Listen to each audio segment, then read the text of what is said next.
Hi, Roy here. Thought I'd pop in and talk about my Garbaugust plans in a bit more detail in terms of possibilities for reading during the month of August. So, Garbaugust is a fantastic booktube event. I think this is the fourth one, created by Criminally, and there's a fabulous group of co-hosts, all of whom I recommend to subscribe to, linked to down below.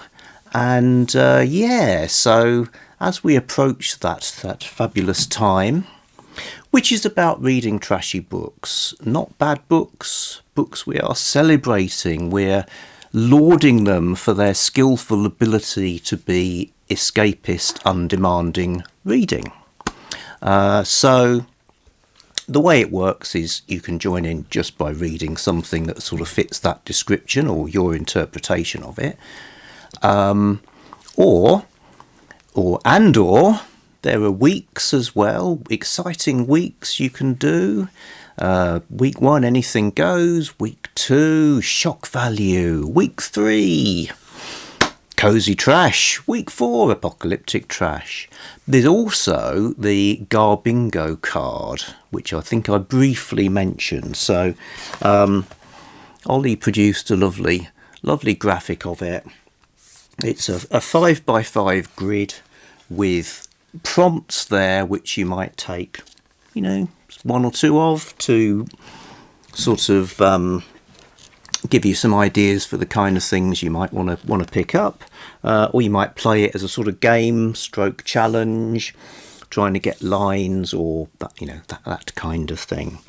Absolute Garbaugust headbangers might want to try and do the whole thing. The sort of ultimate is to do the whole thing with no duplication, so whereas you might find a book that meets one or two categories, some people would say, no, we're doing one of each of these and one for each of the weeks and the group reads as well, all as separate items. Now, I don't think I couldn't do that. I'm not sure I'll even manage to do the whole thing. So this is really a thought experiment. How would I do it if I set out to at least do the Garbingo card, even with some duplicates? So what I've done is I did a version of the grid that was kind of blank and suitable for scribbling on, which I did. So that was the initial planning process. I wrote that out for myself a little bit more clearly. MJ, who's one of the hosts, suggested colour coding it, which I thought that could be fun as well. And it turned out to be quite useful. So colour coding the grid according to the weeks helped me see where there were some weeks that had more going on than others, and I could sort of move things around so that we didn't get, a week when I'd have to read like 12 books or whatever. So this is my guide for attempting to, in theory only, do the bingo card. So let's go through what I've got here. Okay, and I'm not waving books at you, it's all going to pop up here. That's the plan. So we have a group read. In fact, there's a group read with the 2 potential books we can do as a group read. So obviously that's pretty attractive because loads of people will be reading the same book, and you can sort of get lots of perspectives on it, which might include like We All Hate It, and that book is Zoo by James Patterson and Michael Ledwidge. So this is a sort of apocalyptic type story where animals go bananas and are attacking everybody all over the world. So it's kind of a sort of devastating animal type thriller.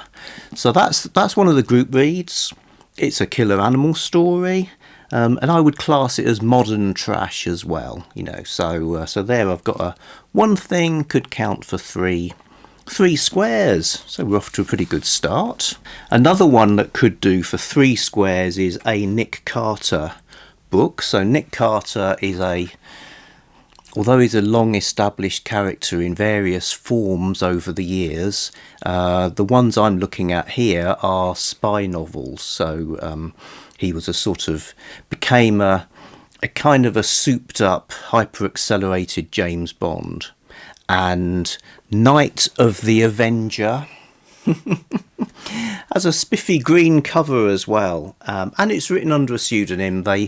They're first person that it sort of makes out they're written by Nick Carter himself. So there I've got Men's Adventure, written under a pseudonym, and it's got green on the cover, which is part of the way the event honours the memory of a former host, Pax Panic, who's sadly no longer with us. Okay, moving across to middle-aged trash.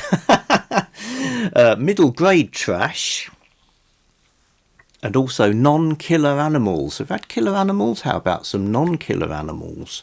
I was thinking about this, and being over literal, I began to think about herbivores who really don't kill anything, or at least anything sentient.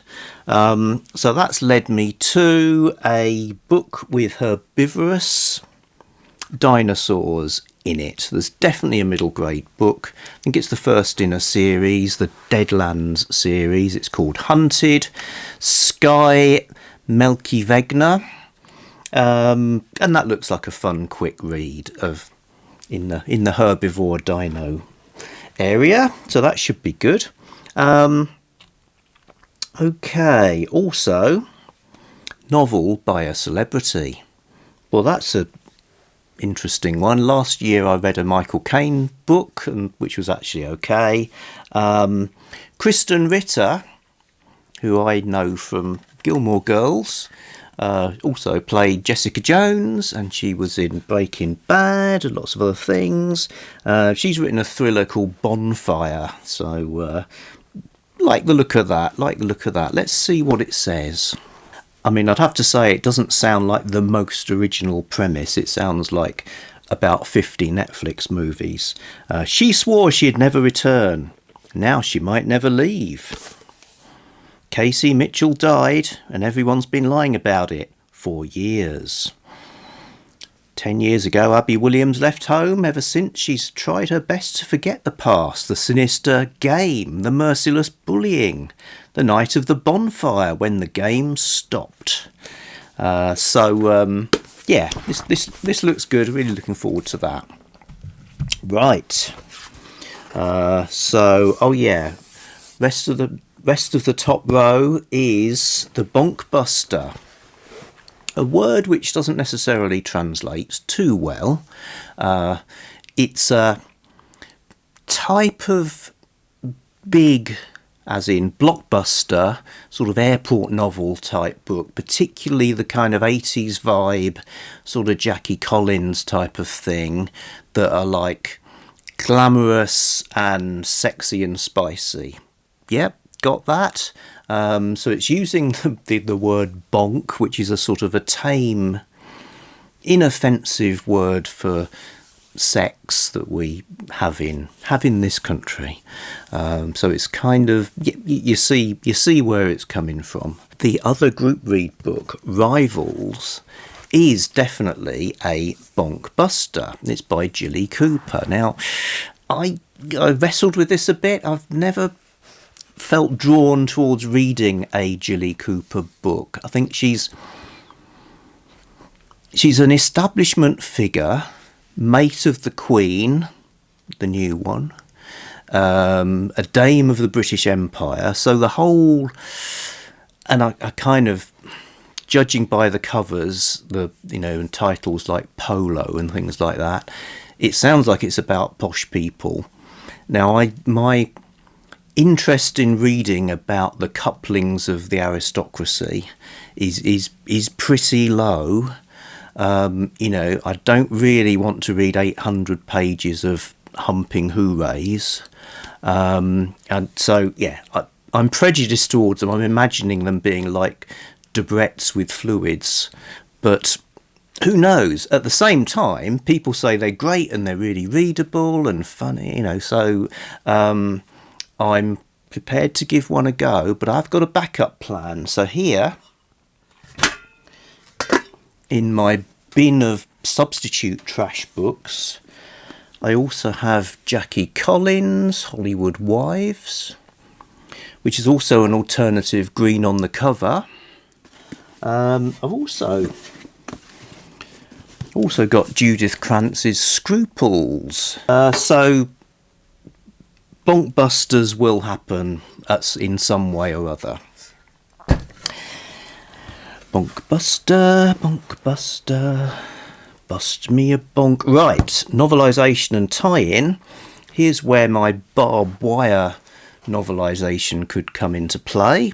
Definitely a novelisation and a tie-in, and could work well in the shock value week, in that it sort of draws us into its tent with both sex and violence, albeit in cartoonish form. So that's a possibility. I've also got an ingenious plan using the whole tie-in business and the whole Cosy Cat business that we're about to come to. Way to tie that in with the other August event I'm doing, which is the T.S. Eliot one, but more about that later. Okay, celebrity bio. I've got a book I've nearly read back in the glory days of Giant Ape Rill, which is an autobiography by Fay Ray, called, what she called it? On the Other Hand, you see, because she's on the giant King Kong hand, which I've heard is very good, and I think she's going to be an interesting person, and she wasn't just in one movie, so really looking forward to reading that. Oddly, I also have a book by Jessica Lange, who played the same sort of role in the 70s remake, a photography book she did. So books by people who've been held by King Kong, they've done well for me so far. Paperback from Hell. I've got a Guyan Smith book called The Black Fedora. Looks good. In fact, Aaron Hook just did a review of it and its sequel pretty recently, and that's made me even more keen to read them. So yeah, Black Fedora. Author smoking or drinking. Now, this is a tricky one if you actually want an image of the author smoking or drinking on the book itself. I mean, obviously you can find authors who have smoked fairly easily. It tends to be the literary types, they're always at it, but others too. But I did want it to be on the book, which is surprisingly difficult, but I've got there. Again, I had to break one of my own rules and buy an internet, one of those kind of complete works of somebody for 99p type books. In this case, Edgar Wallace. Edgar Wallace, who's was a sort of greatly enthusiastic smoker. As you can see, trademark cigarette holder that was 10 inches long. In his biography, it talks about how his desk had glass walls around it because he didn't like drafts, and in this glass a hole was cut so his cigarette holder could rest with the cigarette outside the hole. So he could smoke to his heart's content, which was basically all the time, but the smoke wasn't going to get in his eyes. So there's an author smoking and drinking, and a fantastic thriller writer, so sort of early 20th century. Thrillers, they were just coming out all the time. He was a byword for exciting stories. There was an Edgar Wallace Mysteries TV show in the 60s. And he's associated with the writing of King Kong, a link I've only just realised. Haha, up here for thinking. Okay, so author smoking or drinking. Then we're looking for a host recommendation. And those seem a bit thin on the ground this year, but Shelley says Lisa Kleypas, and the Bookish Knitter says category romance in general. So I have got a Lisa Kleypas, if that's how you say it, from the library. Give that a try. If Kleypas doesn't work out, Algermissen is on the substitute bench waiting to be tagged in.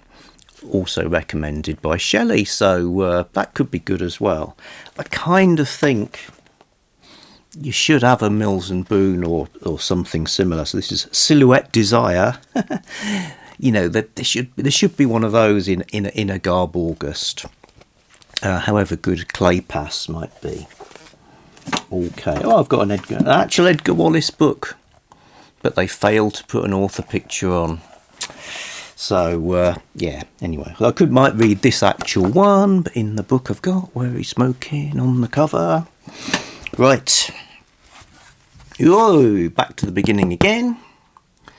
Cosy Cat Mystery for Alice. So Alice and the Giant Bookshelf, another former host who sadly passed away.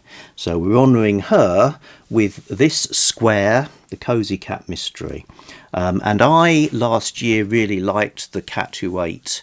No, not sorry. The Cat Who Walked Backwards, I think. Lillian Jackson Braun. So it's a feline whodunit. Quite a classic one, and that's a series. So The Cat Who Ate Danish Modern. I keep thinking it says Danish Modem. That's my pick there. So we're getting on, if I manage to do all of this. Right, just need to grab something. You wouldn't read it on the bus. Okay, so now we're looking for a book you wouldn't want to be seen reading in public. Again, difficult if you take it very literally, because I think these days nobody cares really.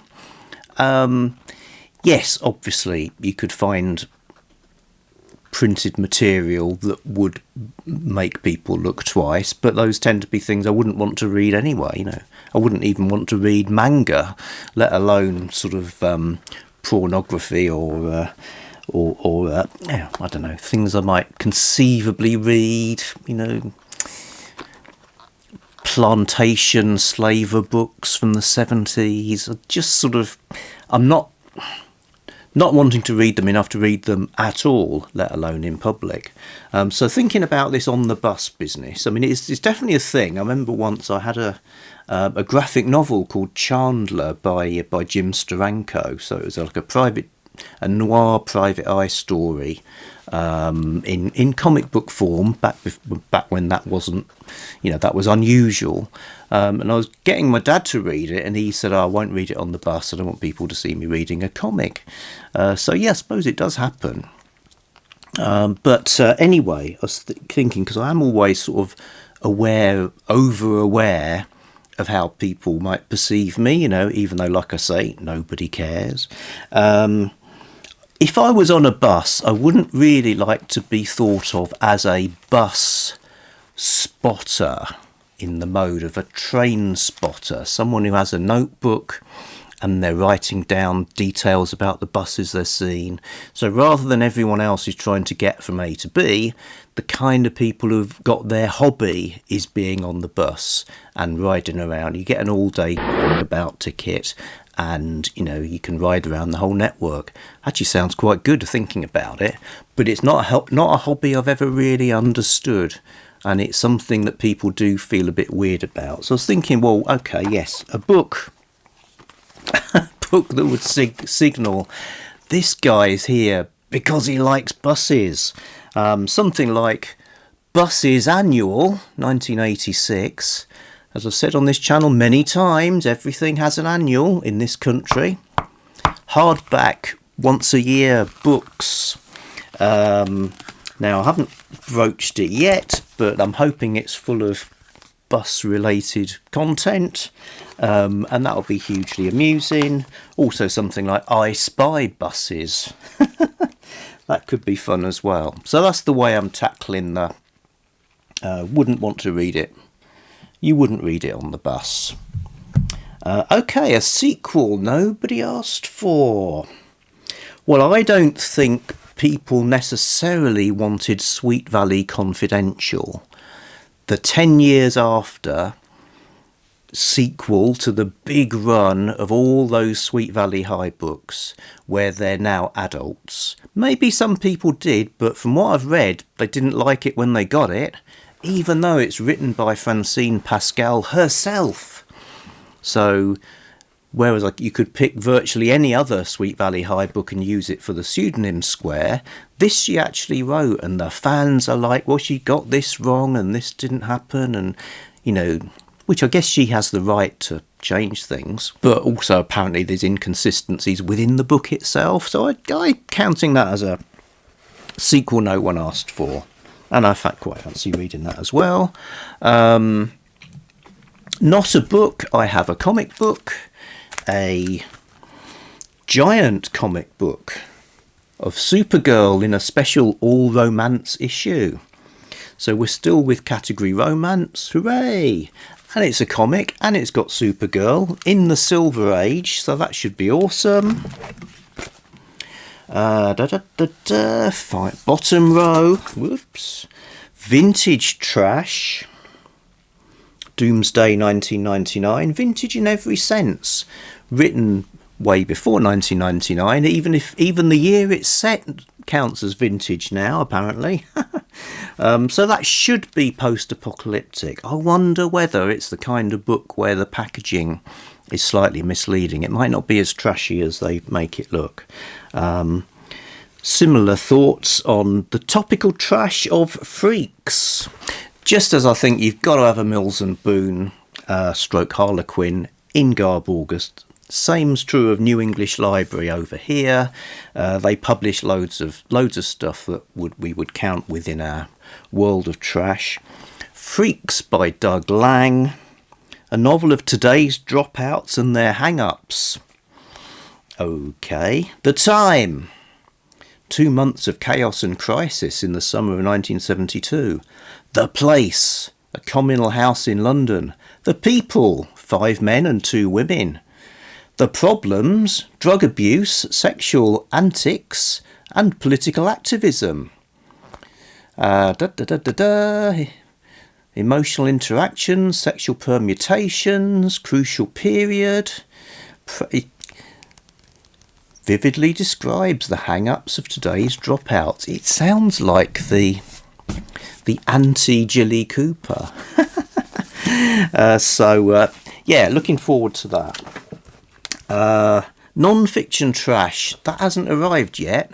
So last year, really enjoyed reading Jacqueline Susan's Valley of the Dolls. Dolls is a non-fiction book about the Valley of the Dolls phenomenon. The book, the movie, and stuff around it, I guess. So I'm hoping that arrives in time. Stephen Rebello is the writer. Should it not turn up in August, which is pretty unlikely, I guess I could just grab a UFO book or an Amityville book or something like that. But hoping I get Dolls, deep inside Valley of the Dolls. Nearly there, local trash. So in this area where I live in the northwest of England, Nadine Dorries, novelist, became a politician. Not getting into the politics. I wouldn't normally read one of her books. I've got some curiosity about them. So I've bought one called 4 Streets. Not sure this subgenre exists outside this country, really. Sort of somewhere between family saga, multi-generation stories, and romances and 20th century historicals. Typically in poor areas, so like the plucky sort of girls who work in the factory during the war sort of thing is what I imagine it's going to be. We will see. And finally, some young adult trash. The Selection by Kira Cass. It's a TikTok book. The cover's obviously AI'd. Super popular. Actually does sound really fun as well. So I think that fits the bill. So were I to do all of these, I would have covered the bingo card. I'd need some cheats. I mean, you can see I've got 3s and 2s.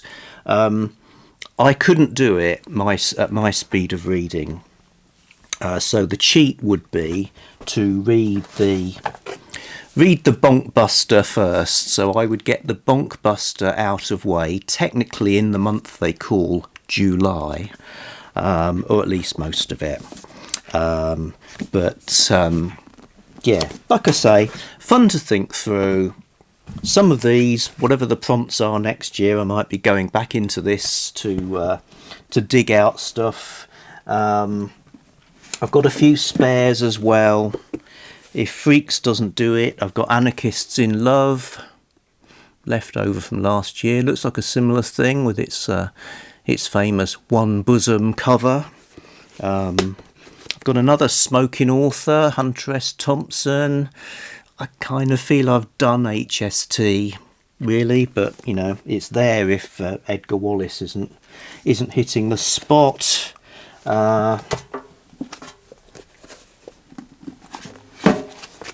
Plenty more category romances. Another celebrity novel. I think I say this every year. It's by Ron Ely, and it's a private eye story. You know, it's absolutely made for reading this summer. Why haven't I done it? My life is useless. Proper Sweet Valley High would be an alternative for the young, what do they call it? The YA trash. As would the younger Sweet Valley Twins. They could work for middle grade as well. So I've got my backup bin. So all is well. Garbaugust will be fantastic. I hope you're joining in. Perhaps not to this maniacal level. And yeah, remember, don't panic, read trash.